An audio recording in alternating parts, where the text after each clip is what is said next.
Now, wars have a strange way of scrambling politics, and so it has been with this conflict. The anti-Semitism crisis in some parts of the far left has suddenly become the hard right's opportunity.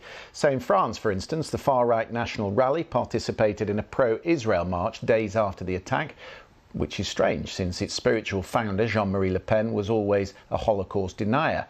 In Germany, the ADF, which has periodically questioned Germany's interpretation of the Holocaust, signed up to a parliamentary resolution supporting Israel. And in the UK, the Labour Party, which has purged itself of the anti-Semitic elements left over from the time of Jeremy Corbyn, still has politicians on the fringe threatening to quit over Sir Keir Starmer's support for Israel. A number of the European governments have cracked down this past week on pro-Palestinian rallies where some have come out in support of Hamas, fearful that it will lead to a rise in anti-Semitic incidents. In fact, it already has, right across Europe, and here in the UK there is a sickening rise in the number of attacks.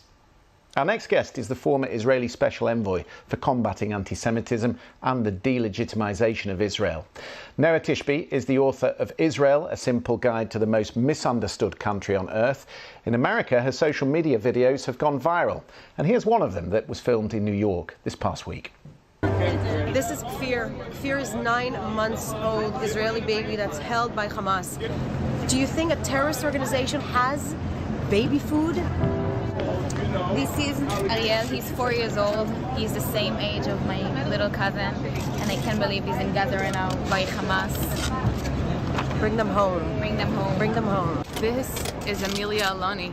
She's 5 years old, and on October 7th, she was kidnapped with her mother. She's 84 years old. She's a British national.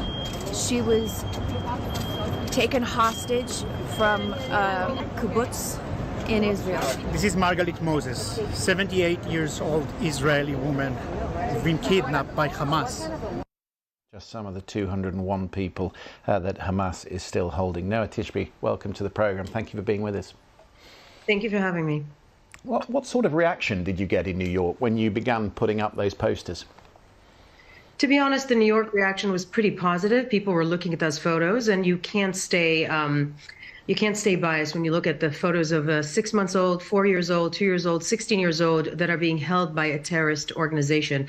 But what is happening right now, sadly, is not surprising and has been predicted for a very long time. And I want to speak to what you were talking to earlier, referring to the anti-Semitism, the rise in anti-Semitism.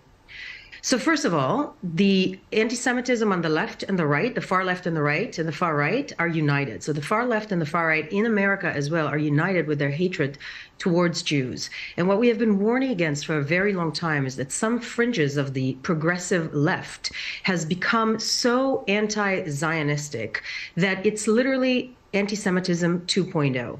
You see, anti-Semitism is a shape-shifting conspiracy theory, and it has shifted to anti-Zionism. There's a dehumanization, vilification, and demonization of the state of Israel that is manifested in social media hate, media bias against Israel, that is nothing but anti-Semitism, the new form of anti-Semitism. And we're seeing this everywhere. One of the most horrific examples of this was in the hospital attack on Gaza, the misfired rocket that fell on a hospital in Gaza.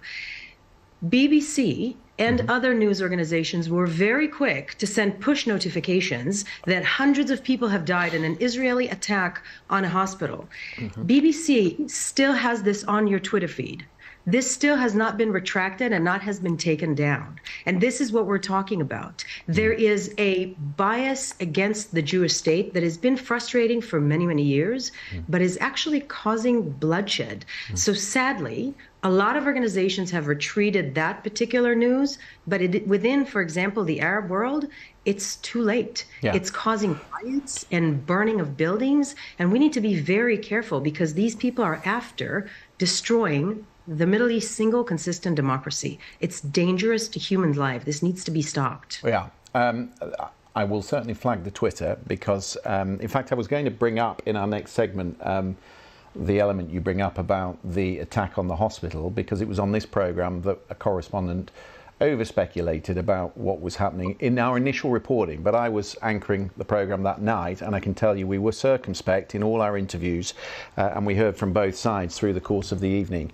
and we certainly did not attribute it through the course of the evening directly to Israel. We left an open mind. I just want to make that point. But there is a retraction and a correction for what was said at the beginning of the evening, and we own our mistakes, and it is there publicly for people to go and read and make their own minds up about it. So, but I appreciate you bringing it up.